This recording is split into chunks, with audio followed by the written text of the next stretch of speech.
함께 다니지 아니하더라. 예수께서 12제자에게 이르시되 너희도 가려느냐? 시몬 베드로가 대답하되 주여 영생의 말씀이 계심에 우리가 네게로 가오리까. 우리가 주는 하나님의 거룩하신 자신 줄 믿고 알았었나이다. 예수께서 대답하시되 내가 너희 12를 택하지 아니하였느냐. 그러나 너희 중에 한 사람은 마귀니라 하시니. 71절은 함께 읽겠습니다. 이 말씀은 가롯 시몬의 아들 유다를 가리키시니라. 저는 12 중 하나로 예수를 팔자라. 거기까지 읽겠습니다. 반갑습니다. 오늘이 1월 28일입니다. 이달도 거의 다 돼가는 마지막 주 일요일입니다.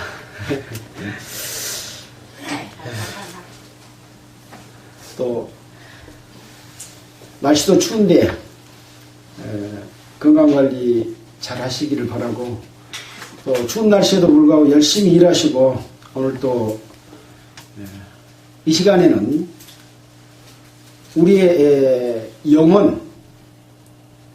영원한 생명, 이 땅의 일이 아닌 하늘나라의 일을 한번 생각해보는 그러한 중요한 시간입니다. 많은 사람들은 자기 육신을 위해서 사는 데는 노력을 많이 하는데 자기의 영혼, 자기의 생명이 앞으로 어떻게 될 것인가에 대해서는 너무나 무관심하게 살아가죠. 또 하나님이 계신다고 하지만 하나님이 계신 것에 대해서 무관심하고, 또 하나님이 안 계신다고 단정짓고 살아가는 그런 경우가 너무나 많습니다.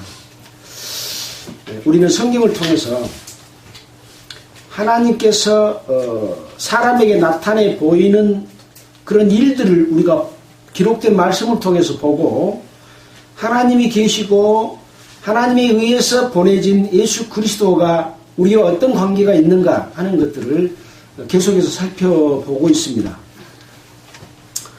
우리가 요한복음 6장에서는 보리떡 5개와 물고기 2마리로 5,000명을 먹이는 기적을 행했습니다. 이것은 사건의 기록입니다. 사실입니다. 정말 그런 일이 있었다면 사람들은 깜짝 놀라야 되는데, 그런 일이 있었다고 기록해놔도 사람들은 놀라지 않는 것은 이상한 일입니다. 오히려 또 바다 위로 걸어오셨습니다. 사람들은 귀신인 줄 알았지만 예수님이 내니 두려워 말라 이렇게 말했고, 베드로가 주시면 나를 물 위로 걸어오게 하십시오. 그러니까 걸어가니까 베드로가 물 위로 걸어갔습니다. 두려워하니까 다시 또 빠져들었던 그런 일이 있었습니다. 이것도 역시 기적입니다. 기적은 사람의 상식이나 사람의 지식으로 이해할 수 없는 신비스러운 일이 일어나는 것이 기적입니다. 우리는 늘 기적을 보고 기적 속에 살고 있고 기적과 같은 신비함 속에 있지만 그것을 믿지 않으려고 배척하는 것이 일반적인 생각이죠. 자, 그 다음에는 또 예수님께서는 자기 자신이 생명의 떡이다라고 말씀하신 내용을 우리가 지난주에 살펴봤습니다. 이렇게 기사와 능력을 많이 행했고 나는 하나님께서 보내신 자다 라고 말을 했는데도 사람들은 육신의 것만을 바라보고 진짜 예수님이 우리에게 주시고자 하는 것이 무엇인지를 알지 못하기 때문에 너희는 썩는 양식을 위하여 일하지 말고 영생하도록 있는 양식을 위해서 일하라. 썩는 양식이라고 하는 것은 우리가 먹는 음식이지 않습니까? 음식은 우리의 목숨을 유지해 주지만 우리를 죽지 않게 하지는 못하기 때문에 이것은 썩는 양식이다. 이렇게 말씀을 했습니다. 그러면서 영생하도록 있는 양식을 위하여 일해라 라고 말씀을 하신 것이죠. 그러면서 그러니까 제자들이 우리가 어떻게 해야 하나님의 일을 하고 또 예수께서 하신 일을 어떤 것을 보고 믿어야 됩니까? 그 하시는 일이 무엇입니까? 라고 말하면서 영생하도록 있는 양식을 위해서 일하라 라고 말을 하니까 우리 조상들은 하늘에서 만나를 내려줘서 먹었습니다 라고 말을 한 거죠. 아마 하늘에서 만나가 내려오고 메추라기가 내려온 것은 이스라엘 백성들이 출애굽해서 광야에서 먹을 것이 없을 때 하나님께서 주신 음식이었습니다. 그 육신의 음식이었죠. 그것을 이제 하늘에서 내려온 떡이다 라고 이렇게 말씀을 하시고 하니까 이제 이것을 표현한 거죠. 그러니까 예수님께서는 오직 내 아버지가 하늘에서 내린 참떡을 너희에게 주시나니 하나님의 떡은 하늘에서 내려 세상에게 생명을 주는 것이니라. 이 생명을 주는 것이니라고 하는 것은 썩는 양식을 위하여 일하지 말고 영생하도록 있는 양식을 위하여라고 하는 썩지 않는 양식인 거죠. 영원히 사는 양식, 이것을 생명을 주는 것이다 이렇게 말씀을 했습니다. 그러면서 내가 곧 생명의 떡이니 내게 오는 자는 결코 줄이지 아니할 터이요 나를 믿는 자는 영원히 목마르지 아니하리라 이런 말씀을 하셨습니다. 우리가 사마리아 여자가 우물가에서 예수님이 생수를 준다고 하니까 그 물을 줘서 다시는 물길로 오지 않게 해주십시오 라고 했던 그런 말이 생각이 나지 않습니까? 마찬가지로 또 여기서도 예수님께서는 내가 곧 생명의 떡이다 라고 말씀을 하시고 내게 오는 자는 줄이지 않고 또 그 속에서 영생하도록 솟아나는 샘물이 될 것을 말씀하신 것이죠. 그래서 또 말씀을 하십니다. 내가 하늘로서 내려온 것은 내 뜻을 행하려 함이 아니고 나를 보내신 이의 뜻을 행하러 왔다. 그러니까 지금 예수님께 물어보는 이자들은 유대인들로서 여호와 하나님을 믿는 자들이지 않습니까? 그래서 내가 온 것은 내 스스로 한 것이 아니고 너희들이 믿는 하나님 아버지가 나를 보내서 왔고 그 아버지의 보내시는 뜻을 행하려 왔다. 그것은 뭐냐? 내게 주신 자 중에 하나도 잃어버리지 아니하고 마지막 날에 다시 살리는 이것이다. 아버지께서 나에게 주신 자를 하나도 잃어버리지 않고 마지막 날에 다시 살린다. 그래서 다시 부활할 것에 관한 말씀을 해주셨습니다. 그러면서 내 아버지의 뜻은 아들을 보고 믿는 자마다 영생을 얻는 이것이니 마지막 날에 내가 이를 다시 살리리라 하시니라. 그래서 아버지의 뜻, 이제 많은 사람들은 교회를 다니고 또 예수를 믿고 아버지의 뜻대로 살기를 원합니다. 근데 아버지 뜻대로 살려면 아버지 뜻이 무엇인지 알아야 되지 않습니까? 그 아버지 뜻이 무엇이냐? 내 아버지의 뜻은 아들을 보고 믿는 자마다, 예수님을 보고 믿는 자마다 영생을 얻는 이것이다. 또 이 영생을 얻는 자들을 마지막에 다시 살릴 것이다. 부활시킬 것이다. 이것이 아버지의 뜻이답니다. 또 요한복음 12장 50절에 보면 하나님의 명령이 영생인 줄 아노라. 하나님의 명령이, 사람에게 주는 명령이 영생이다 이거예요. 영생하지 못하면 하나님의 명령을 어기는 거지요. 그래서 오늘 우리는 이 말씀을 통해서 하나님이 주신 뜻과 하나님이 주신 명령인 영생을 어떻게 얻을 것인가, 이것이 하나님이 원하시는 것이기 때문에 우리가 그것을 배우고 내가 그런 것을 얻는 사람이 되어야 된다라고 하는 그런 말씀이죠. 여기까지가 지난주에 우리가 6장 전반부를 했던 내용을 잠깐 요약을 했습니다. 이렇게 말씀을 하니까 오늘 읽었던 41절에 유대인들이 예수님 자기가 하늘로서 내려온 떡이라 하므로 유대인들이 예수께 대하여 수근수근하게 말을 한 겁니다. 저 사람은 요셉의 아들 예수가 아니냐? 그 부모를 우리가 아는데 지가 지금 어떻게 해서 하늘로서 내려왔다고 하느냐 하고 수군거립니다. 또 다른 성경에 또 보면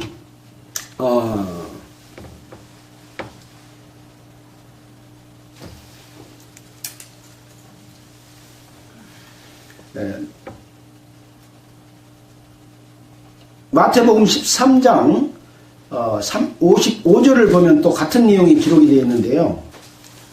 13장 55절을 제가 찾아서 한번 보겠습니다.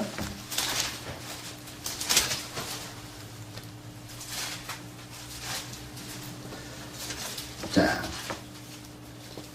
예수께서 이 모든 비유를 마치신 후에 거기를 떠나서 고향으로 돌아가사 저희 회당에서 가르치시니 저희가 놀라 가로되 이 사람의 이 지혜와 이런 능력이 어디서 났느냐?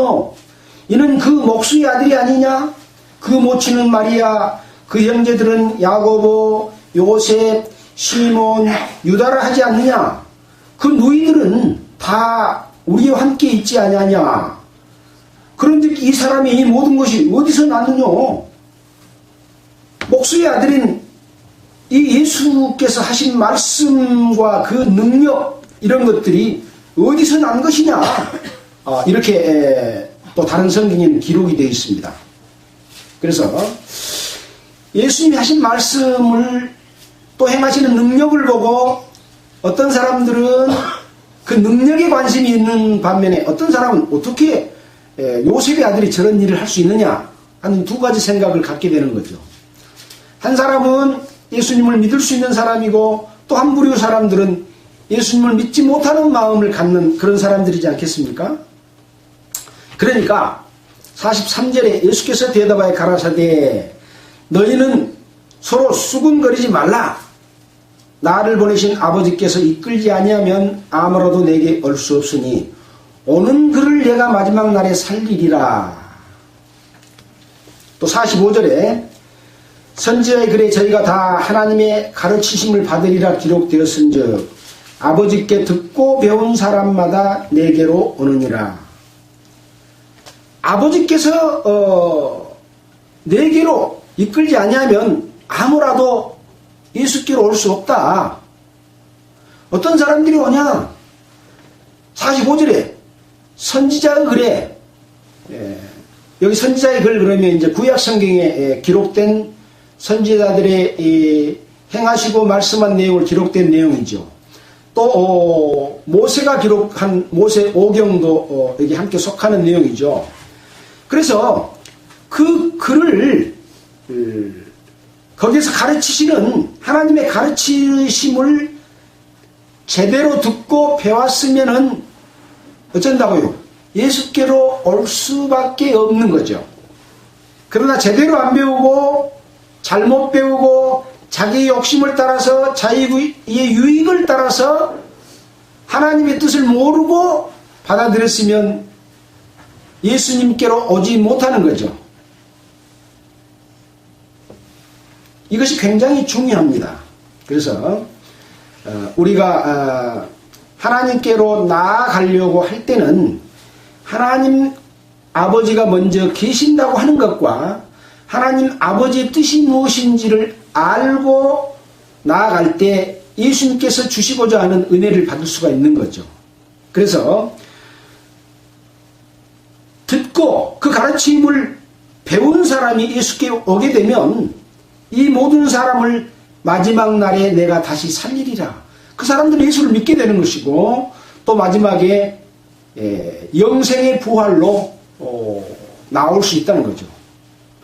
영생의 부활이 있고 또 무슨 부활이 있다고 했습니까? 심판의 부활이 있다고 했지 않습니까? 생명의 부활, 심판의 부활, 두 종류의 부활이 있습니다. 사람들은 누구나가 한번 죽었다가 다시 부활합니다. 영원히 죽지 않는 몸으로 바뀝니다. 예수님께서 부활의 첫 열매로 자기 자신이 부활한 몸을 사람들에게 나타내 보이셨지 않습니까? 시간과 공간을 초월한 몸으로 부활하게 됩니다. 근데 어떤 사람은 생명의 영생의 부활로 부활할 것이고 어떤 사람은 부활해서 심판을 받아야 되는 그런 부활로 나오게 된다는 거죠. 그래서 우리가 이 땅에서 예수를 믿는 것은 심판의 부활로 나아가지 않고 영생의 부활로 갈 수 있는 길을 얻는 것이 예수 믿는 이유인 거죠. 예수를 믿는다는 것은 예수님께서 행하신 이 일이 나에게 어떤 결과를 주는가 그걸 믿는 겁니다. 예수 믿는 것을 사람들은 교회당에 다닌 것을 예수 믿는 걸로 생각을 합니다. 또 성경을 많이 읽고 또 11조하고 또 헌금도 많이 하고 목사님 말씀 잘 듣고 일주일 내내 가서 봉사도 하고 찬양도 하고 또 전도도 하고 이런 것을 예수 믿는 걸로 생각한 겁니다. 그건 예수 믿는 것하고는 다른 문제입니다. 예수를 믿는 사람이 그 가치와 그 기쁨 때문에 자발적으로 하게 되는 것이 바로 믿음의 결과로 나타난 그러한 행동인 거죠. 근데 그것을 하면 그것이 예수 믿는 것이고 그렇게 하면 영생을 얻는다고 생각하는 것은 이것은 잘못 가르치는 가르침인 거죠. 그래서 성경이 무엇을 말하고 있는가 하는 것들을 우리는 자세히 살펴볼 필요가 있다는 겁니다. 46절입니다. 이는 아버지를 본 자가 있다는 것이 아니라 오직 하나님께로서 온 자만이 아버지를 보았느니라. 아버지께 듣고 배운 사람이 예수님께로 옵니다. 그러나 그들은 하나님을 본 자들은 아니다. 오직 하나님께서 온 자만이 아버지를 보았느니라. 하나님께서 온 자는 누굽니까? 예수님. 예수님 자기 자신만이 나는 하나님을 본 자다. 아버지를 본 자다. 이렇게 말씀하고 있습니다. 내가 진실로 참말로 너희에게 이르노니 믿는 자는 영생을 가졌나니 내가 곧 생명의 떡이로라. 참말로 너희에게 말한다. 나를 믿는 자는 영생을 가졌다라고 말하고 있습니다. 예수를 믿는 믿음. 예수 이름을 모르는 사람은 이 지구상에는 아무도 없을 겁니다. 불교 다니는 사람도 예수를 알고 또 기독교를 믿는 사람들도 석가모니를 아는 것처럼 예수를 모르는 사람은 아무도 없습니다. 예수를 믿는다는 것은 무엇입니까? 예수님과 나와 어떤 관계에 있느냐, 예수님이 우리를 위해서 무슨 일을 하셨느냐를 믿는 믿음이죠. 지금 예수님께서는 요한복음 1장부터 6장 지금까지 예수를 믿을 수 있는 많은 말씀을 해주셨습니다. 요한복음 1장 29절에는 보라 세상 죄를 지고 가는 하나님의 어린 양이로다. 이스라엘 백성들은 염소나 약을 잡아서 죄 씻음을 받는 제사를 드렸는데 예수님은 그 제사의 제물인 어린 양으로 오셔가지고 세상 죄를 지고 갔다. 이것이 예수님이 하신 일이거든요. 이런 말씀들을 통해서 또 예수님께서 행하시는 기적과 능력을 보고 이분은 바로 구약 성경에서 예언된 우리를 구원해 주실 분이구나. 그리스도란 말은 우리를 구원해 준 구원자, 왕, 주인이다. 이런 말이거든요. 그 예수를 믿는 자는 영생을 가졌나니. 또 다른 성경에는 5장 24절에는 또 뭐라고 되어 있습니까? 내가 진실로 진실로 너희에게 이르노니 내 말을 듣고 또 나 보내신 이를 믿는 자는 영생을 얻었고 심판에 이르지 아니하나니 사망에서 생명으로 옮겼느니라. 예수님이 행하신 일을 또 예수님을 보내신 하나님을 믿는 자는 영생을 얻었고 심판에 이르지 아니한다. 사망에서 생명으로 옮겼다 라고 말하고 있습니다. 또 그랬잖아요. 죽은 자들이 하나님의 아들의 음성을 들을 때가 오나니 곧 이때라. 듣는 자는 살아나리라. 이것은 영혼의 구원을 말한다 그랬죠. 부활은 뒤에 말하고 있습니다. 무덤 속에 있는 자들이 그 음성을 들을 때가 오나니 선한 일을 행한 자는 생명의 부활로 악한 일을 행한 자는 심판의 부활로 나올 것이다. 앞에 말한 죽은 자들이 하나님의 아들의 음성을 들을 때가 온다 이 말은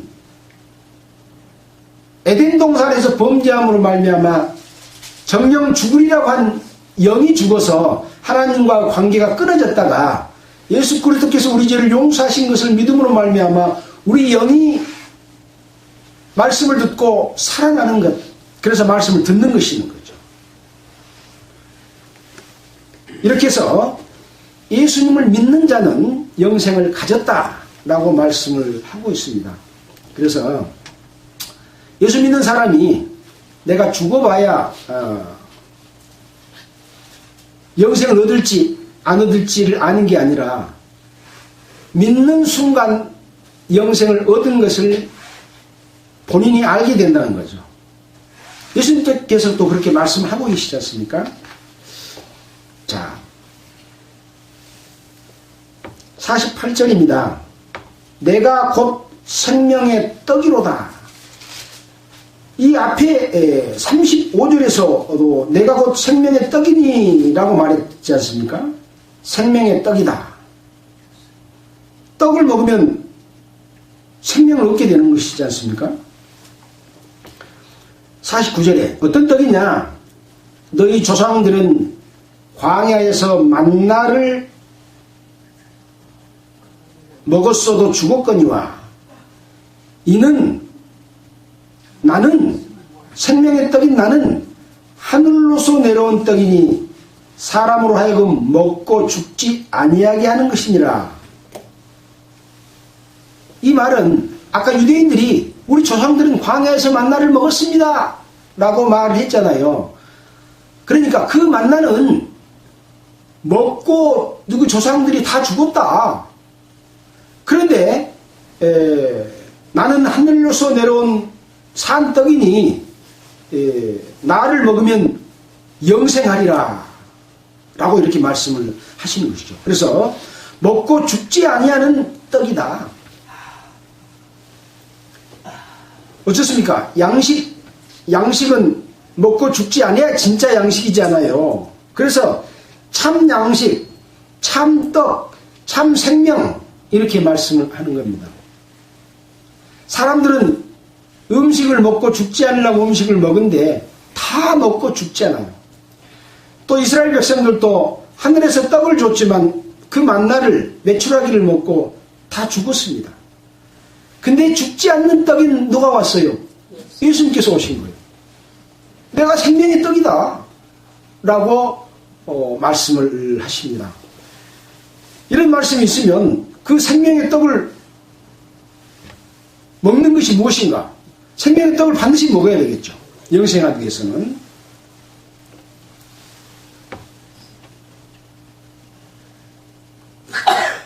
그런데 이상한 말씀을 하십니다. 나는 하늘에서 내려온 산떡이니 사람이 이 떡을 먹으면 영생하리라. 나의 줄 떡은 곧 세상의 생명을 위한 내 살이로라 하시니라. 예수님의 살이 생명의 떡이다 라고 이야기를 하고 있습니다. 오늘 말씀은 상당히 이 말씀 그대로를 보면 상당히 어렵게 되어 있고 그렇습니다. 쭉 한번 읽어보고 살펴보도록 하겠습니다. 나의 줄떡은 세상의 생명을 위한 내 살이로라 하시니라. 이러므로 유대인들이 서로 다투어 가로되 이 사람이 어찌 능히 제 살을 우리에게 주어 먹게 하겠느냐.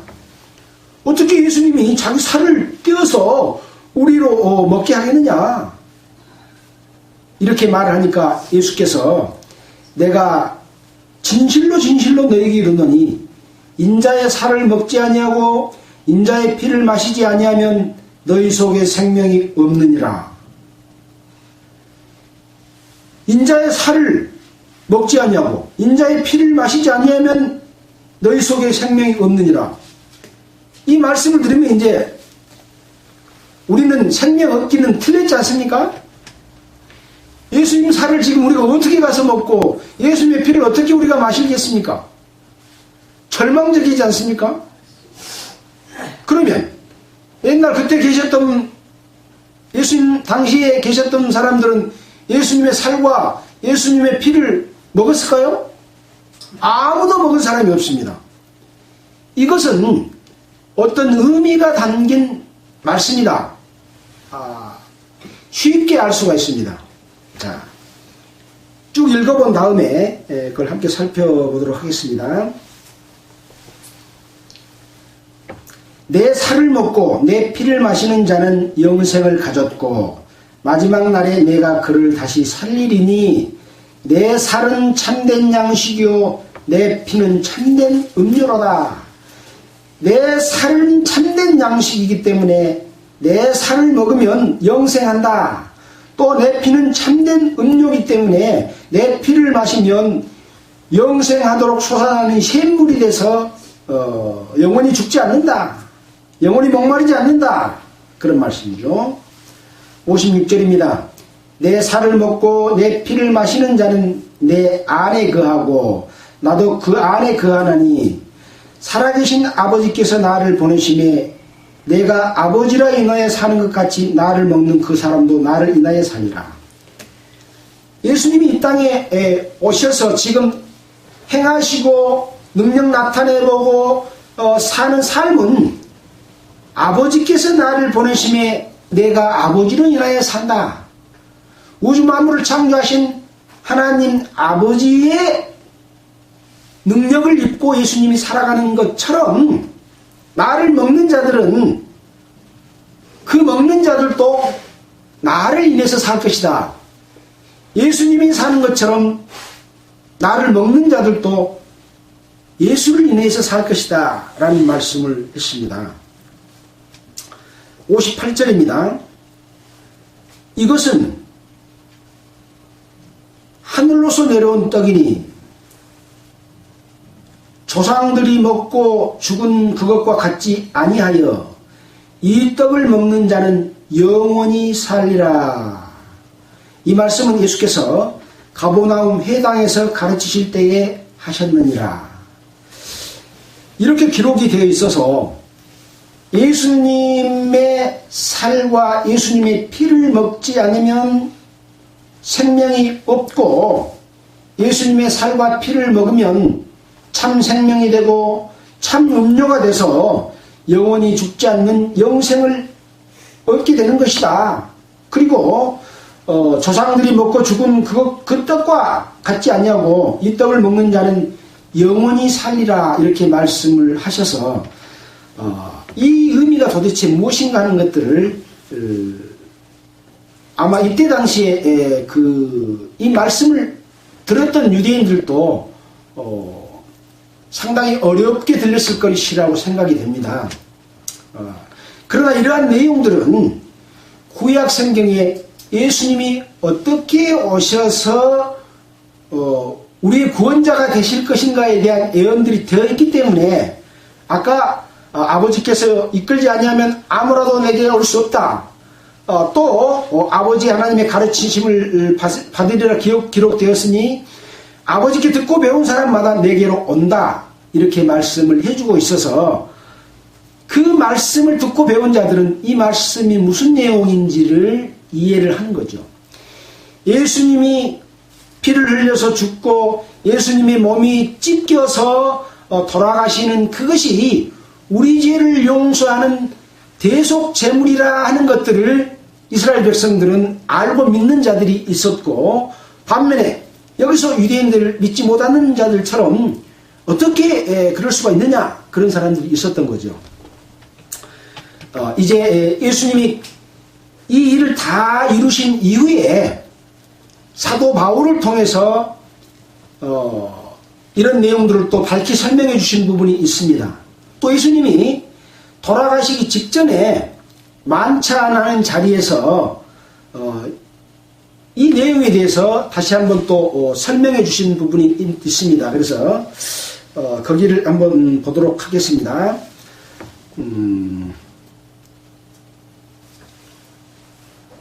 누가복음 22장 19절로 20절을 한번 보겠습니다. 누가복음 22장 19절.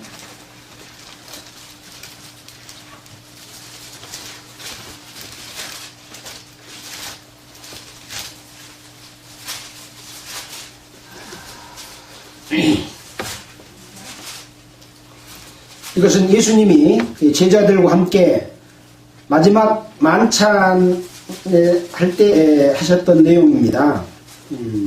16절부터 읽어보면, 내가 너희에게 이르노니 이 유월절이 하나님의 나라에서 이루기까지 다시 먹지 아니하리라 하시고, 이에 잔을 받으사 사례하시고 가라사대, 이것을 갖다가 너희끼리 나누라.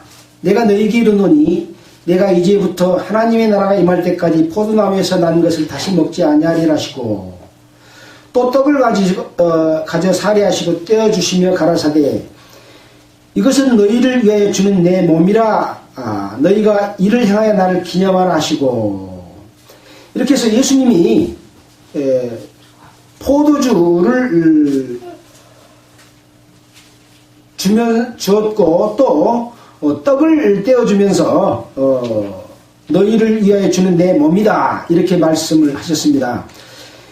여기 똑같은 내용이 또 마태복음 26장에 기록이 되어 있습니다. 마태복음의 기록을 또 한번 보겠습니다. 마가복음에도 또 기록이 되어 있습니다만, 마태복음 26장을 한번 보겠습니다.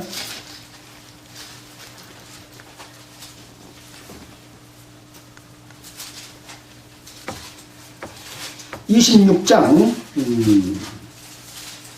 26절.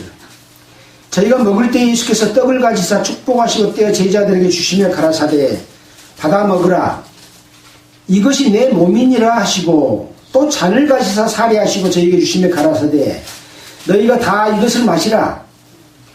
이 잔에 들어있는 것은 무엇입니까? 포도주지 않습니까? 이것은 죄사함을 얻게 하려고 많은 사람을 위하여 흘리는 바 나의 피 곧 언약의 피니라. 그러니까 예수님의 몸은 떡이지 않습니까? 예수님의 몸이 찢겨서 채찍에 맞음으로 말미암아 우리가 나음을 입었지 않습니까? 또 예수님의 피로 말미암아 우리가 죄사함을 얻은 그 흘리는 바 나의 피 곧 언약의 피다. 그래서 예수님의 몸과 피가 무엇인가 하는 것을 예수님이 만찬장에서 설명을 해 주셨습니다. 자, 여기 또 연관된 말씀이 고린도 전서에 기록이 되어 있습니다. 고린도 전서 11장 10장 16절 먼저 보겠습니다. 10장 16절.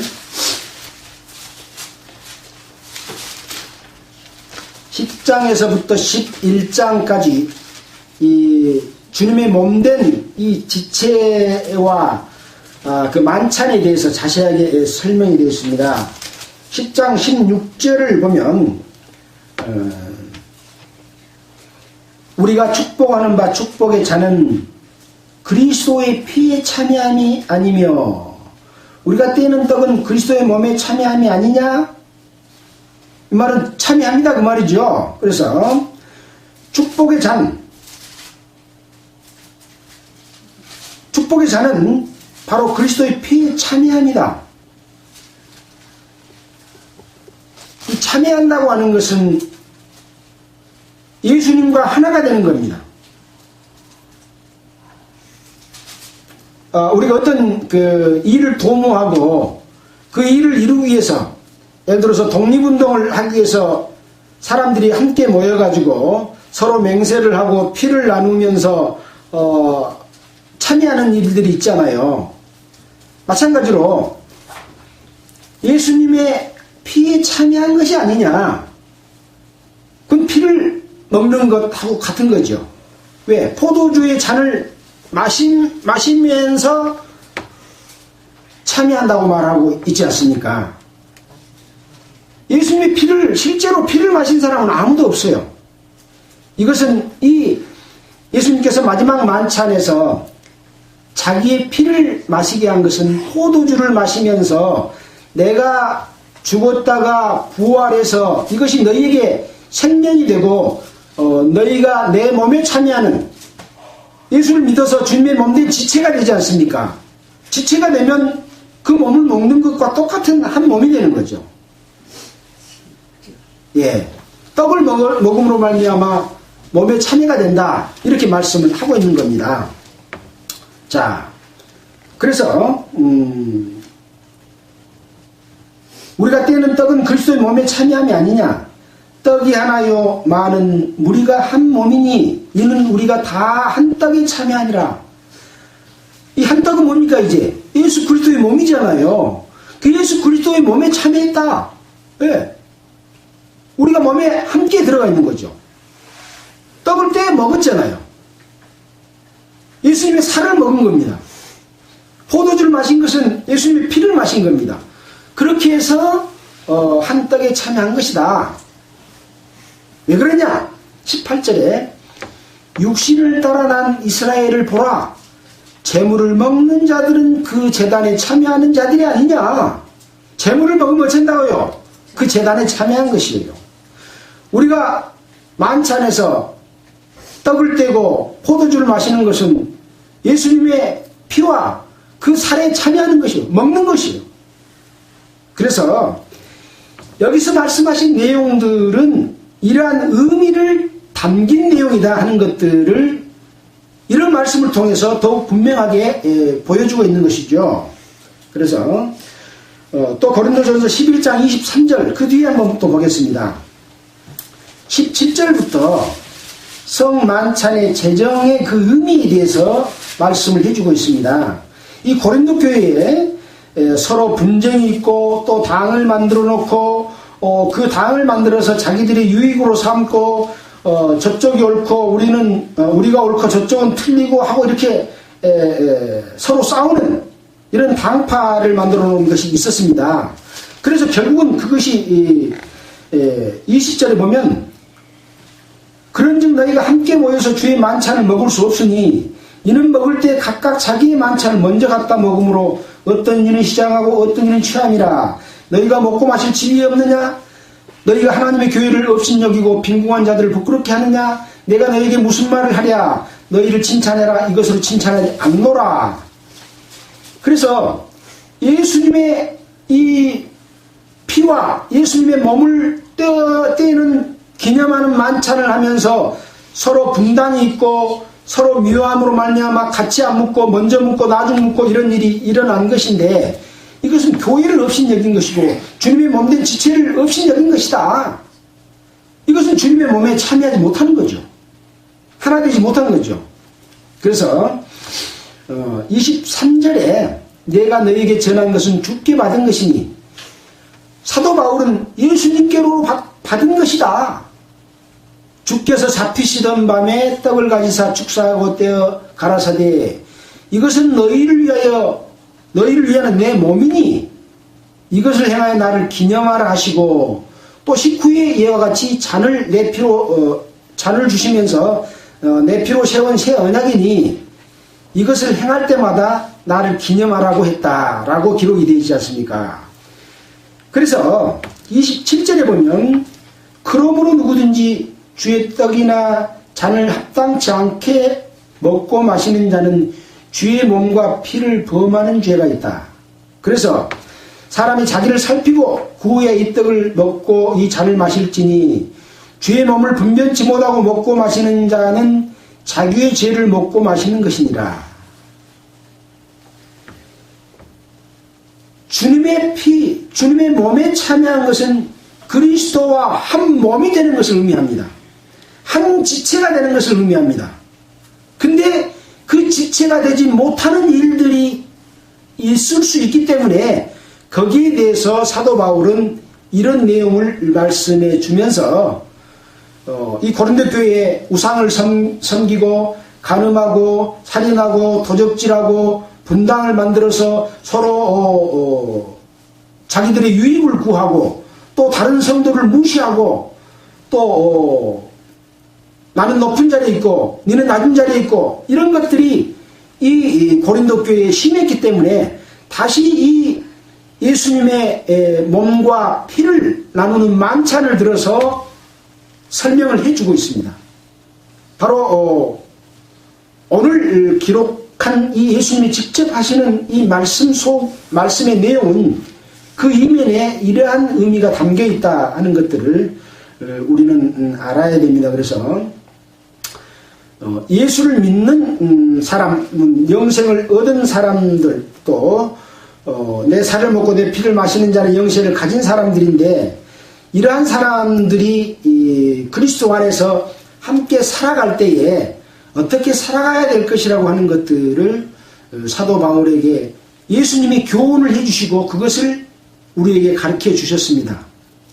아마 복음이 전파된 이후에 많은 교파와 교회들이 생겨서 이 그리스도 안에서 하나 되지 못하고 다른 교회를 비방하고 자기 교회로 성도들을 끌어오려고 하고 또 같은 구원받은 형제 자매들끼리 서로 이간질하고 미워하고 하는 이런 일들은 결국은 주님의 몸된 교회 안에서 주님의 피와 몸을 떼고 마시는 것이 아니고 오히려 주님의 몸을 갈라놓는 그리스도 하나 되는 것을 회방하는 그런 일이 되기 때문에 이것은 성령의 역사를 회방하는 그러한 엄청난 범죄를 저지르는 것인데 이런 내용이 무엇인지를 각 교회들이 모르기 때문에 자기 교회만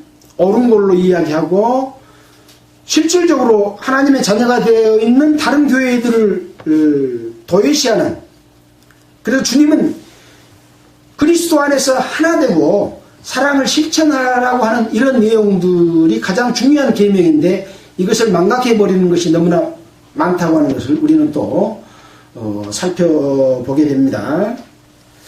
자, 이어서 계속해서 말씀을 보겠습니다. 60절입니다. 제자 중 여럿이 듣고 말하되 이 말씀은 어렵도다. 누가 들을 수 있느냐 한데 예수께서 스스로 제자들이 이 말씀에 대하여 수근거린 줄 아시고 가라사대 이 말이 너희에게 걸림이 되느냐? 그러면 너희가 인자의 이전에 있던 곳으로 올라가는 것을 볼 것 같으면 어찌하려느냐? 이제 예수님은 이 땅에 오신 목적을 다 이루시고 죄를 용서하시고 십자가에 못 박혔다가 3일 만에 부활해서 다시 하늘로 올라가지 않습니까? 그것을 볼 것 같으면 어찌하려느냐? 살리는 것은 영이니 육은 무익하니라. 내가 너희에게 이런 말이 영이요 생명이라. 내 살과 내 피를 먹고 마시라고 했지만 그것을 통해서 살리는 것은 영이다 라고 하는 것이죠. 살리는 것은 영입니다. 육신은 어떻습니까? 그대로 변치 않고 우리가 그대로 가지고 있습니다. 영이 깨끗해지면 육신은 따라오게 되어 있는 겁니다. 그래서 우리의 영혼이 육신을 끌어갑니다. 주님이 부활하시면서 변화된 것처럼 우리는 자동적으로 육신은 변화됩니다. 육신은 자동적으로 변화되는 겁니다. 내가 주님의 몸과 같이 변화되려고 해서 변화되는 게 아닙니다. 따라오는 겁니다. 그래서 이 예수님의 피와 예수님이 떡을 먹고 살리는 것은 영이다. 그래서 내가 너희에게 이른 말이 영이요 생명이다. 예수님의 말씀이 영이답니다. 또 예수님의 말씀이 생명입니다. 그래서 요한복음 1장에 태초에 말씀이 계시니라. 이 말씀이 하나님과 함께 계셨으니 이 말씀은 곧 하나님이시니라. 그 말씀이 곧 영이고 그 말씀이 생명이요. 그때는 보이지 않는 하나님이셨지만 예수님이 보이는 육체를 가지고 이 땅에 와서 사람에게 자기 자신을 나타내 보이고 능력을 나타내 보이고 증거 다 하고 지금 이런 말씀을 하는데 그래도 못 믿으면 되겠냐 이런 내용이죠. 그러나 너희 중에 믿지 않은 자들이 있느니라. 이렇게 해도 믿지 못하는 자들이 있다. 그러면서 이제 하시는 말씀이 있습니다. 이는 예수께서 믿지 않은 자들이 누구며, 믿지 않은 자들이죠. 한 사람이 아니죠. 여러 사람들이죠. 자기를 팔 자가 누군지 처음부터 아심이로라. 자, 아까 하나님께서 이끌지 않으면 아무라도 내게 올 수 없다고 했습니다. 예수님과 함께 같이 있다고 해서 다 하나님이 이끄는 사람인가요? 그렇지 않죠. 하나님의 말씀을 다 들었지만 그 하나님의 말씀을 자기 유익의 도구로 삼는 자들은 하나님의 뜻을 모른다 그랬잖아요. 여기 자기를 팔 자가 누군지 안다 라고 말했습니다. 또 가라사대 이러함으로 전에 너희에게 말하기를 내 아버지께서 오게 해주시지 아니하면 누구든지 내게로 올 수 없다 하였노라. 방금 제가 말씀드린 45절 44절에 있는 말씀이죠. 또 세례 요한도 그랬습니다. 하늘에서 주신 바가 아니면 사람이 아무것도 받을 수 없다. 하늘에서 주셔야만이 받는다. 또 6장 37절에 아버지께서 내게 주신 자는 다 내게로 온다 이렇게 말했잖아요. 자, 66절에 이렇게 말을 하기 때문에 제자 중에 많이 물러가고 다시 그와 함께 다니지 아니하더라. 이 물러간 이 제자들은 12제자를 말하는 게 아닙니다. 많은 사람들이 예수님을 제자 중 여럿이 듣고 말하되 이 말씀은 어렵다고 아까 그랬잖아요.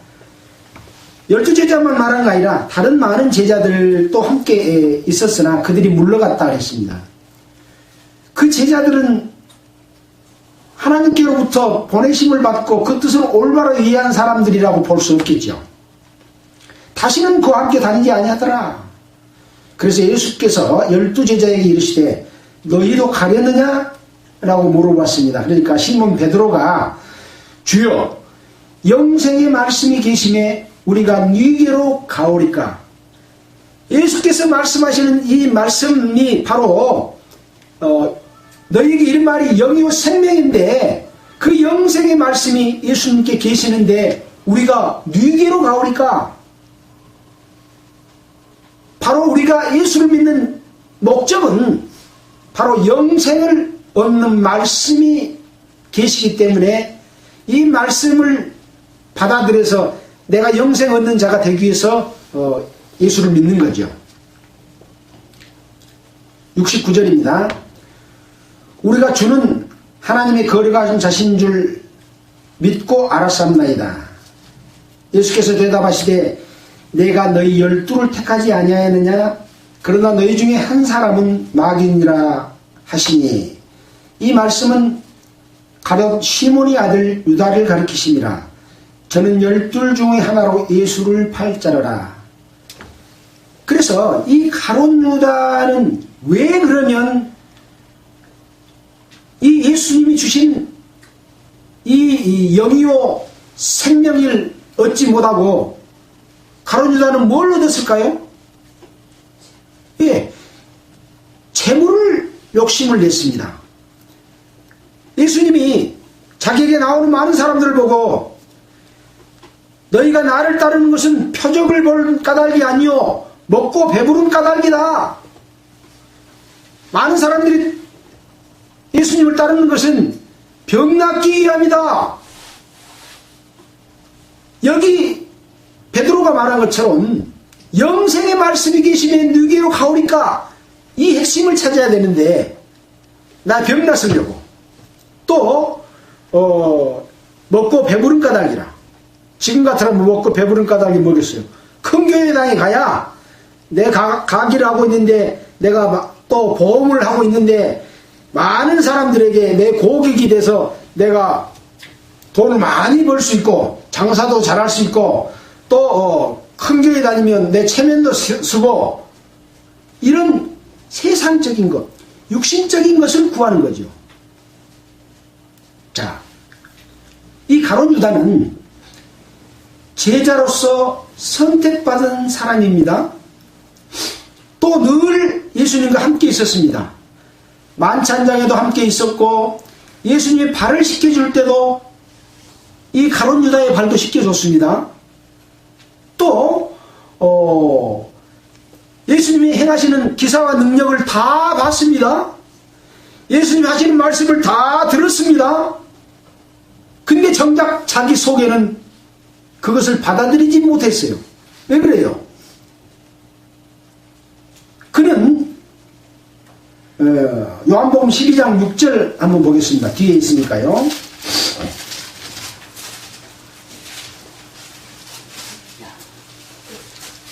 여기 있는 사건은 무슨 사건이냐면 예수님이 베다니에서 마르다 집에 갔을 때 마리아가 비싼 향유 순전한 나드 한 근을 가져다가 예수의 발에 붓고 머리털로 발을 씻었던 그런 일이 있었을 때 가룟 유다가 뭐라고 말했냐면 이 향유를 어찌하여 300데나리온에 팔아 가난한 자들에게 주지 아니하였느냐 이렇게 말을 했어요. 그러니까 엄청 훌륭한 사람처럼 보이지 않습니까? 예수님한테 발 씻으면 무슨 그게 효과가 상관이 있냐, 이놈 팔아가지고 가난한 자들을 도우는 것이 훨씬 더 좋지 않겠느냐 이런 말을 했어요. 근데 이 300데나리온은 이제 300일 동안 일하는 돈이기 때문에 한 3천만 원쯤 되는 돈이죠. 이렇게 말하면 가난한 자들을 생각함이 아니요 저는 도적이라 돈꾀를 맞고 거기 넣는 것을 훔쳐가미러라. 이 가룟 유다는 12제자 중에서 총무를 맡아가지고 예수님이 이렇게 능력 행하시고 해서 감사함으로 주는 헌금들을 관리하는 사람인데 수시로 헌금계에서 돈을 훔쳐다가 쓴 사람입니다. 예수께서 주시는 생명의 말씀이 계심에 내가 너희에게로 가오리까 하고 그 생명을 얻기를 구하지 아니하고 예수님 따라다니면서 많은 사람들이 와서 헌금 내는 것 헌금통에 넣으면 자기가 수시로 훔쳐 쓰다가 마지막에는 어쨌습니까? 예수님을 은 30에 팔아 넘겼지 않습니까? 결국은 생명을 얻지 못하고 나중에 부활 때는 심판의 부활로 나와야 되는 불행한 결국을 맞이하게 됐다고 하는 거죠. 그래서 우리는 오늘 이 말씀 속에서 예수님이 피와 살이 우리에게 생명을 주는 것이고 우리가 그 몸이 되는 것이고 그 피와 살을 먹는 것이고 한 몸에 참여하는 그런 일이 되는 것이고 그 안에는 그리스도 안에는 바로 말씀이신 예수님이 영이요 생명이고 우리에게 영원한 생명의 부활을 주시는 그 속에 참여하는 것인데 그것을 받아들이지 못하는 사람들은 이 가룟 유다처럼 예수를 믿는 목적이 다른 거죠. 예수 믿고 세상적으로 부하고 돈 많이 벌고 또 명예 얻고 권세 얻고 살고자 하는 사람들은 이 주님의 은혜를 깨달을 수 없다고 하는 이런 교훈을 주고 있는 말씀입니다. 그래서 오늘 요한복음의 6장 후반절에 기록된 말씀을 이 내용이 상당히 어려운 내용이지만 이 내용 속에 들어있는 이 의미는 바로 이런 것들을 말씀해 주고 있습니다. 유대인들은 이와 같은 것들을 알지 못하고 예수님을 비방하고 예수님이 자기 몸을 우리에게 나눠주고 피를 마시게 하고 저 사람들은 식인종 같은 그런 사람들이야 하고 예수 믿는 사람들을 비방하는 그런 일들을 했죠. 그래서 예수를 믿는다고 하는 참된 의미가 무엇인지를 모르면 예수 믿는 사람을 비방하게 되고 이런 일들은 지금도 마찬가지입니다. 예수 믿는다고 하는 많은 사람들이 정말 그 예수님의 올바른 뜻을 받아들이고 생명을 얻고 그것을 실천하며 살아가야 될 텐데 그렇게 살지 못하는 많은 사람들이 있기 때문에 오히려 예수 그리스도의 복음이 전해지는 것에 지장을 받고 있습니다. 그래서 예수 믿는 사람들의 삶은 그 만찬장에서 예수님이 가르쳐줬던 내용처럼 우리 몸을 분별하고 우리 몸을 거룩하게 하고 올바르게 살아가는 삶, 또 이 복음을 주님 오실 때까지 전하는 것이다 라고 말했지 않습니까? 그런 삶을 살아야 된다 하는 교훈들을 주시는 말씀입니다. 끝까지 경청해 주셔서 감사합니다. 기도드리겠습니다. 하나님 아버지 감사합니다. 요한복음에 기록된 말씀을 통해서 예수님께서 자기 몸을 우리에게 주시고 자기 피를 흘려서 우리 죄를 용서하시고 또 주님의 몸된 지체에 참여하게 하신 것을 감사드립니다.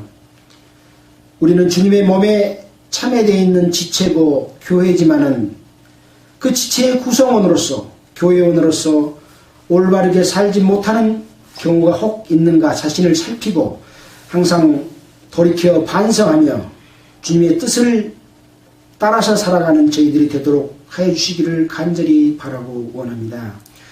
우리가 주님의 몸인 떡을 떼고 주께서 주신 포도주의 잔을 마시는 것은 주님의 피를 먹고 마시는 그런 일인 것과 마찬가지인데 그 거룩한 몸과 피에 참여된다고 하는 것이 얼마나 중요한 일이고 성스러운 일이고 영광된 일인지를 생각하면서 세상의 죄 가운데 거하지 아니하고 사랑을 실천하고 성도를 사랑하고 그리스도 안에서 하나 되는 주님의 뜻을 이루는 데 부족함이 없도록 인도하여 주시기를 간절히 바라고 원합니다. 우리를 구원해 주신 예수 그리스도 이름으로 기도하였습니다. 찬송가는 317장 하겠습니다.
하겠습니다. 감사합니다. 잘 들었습니다.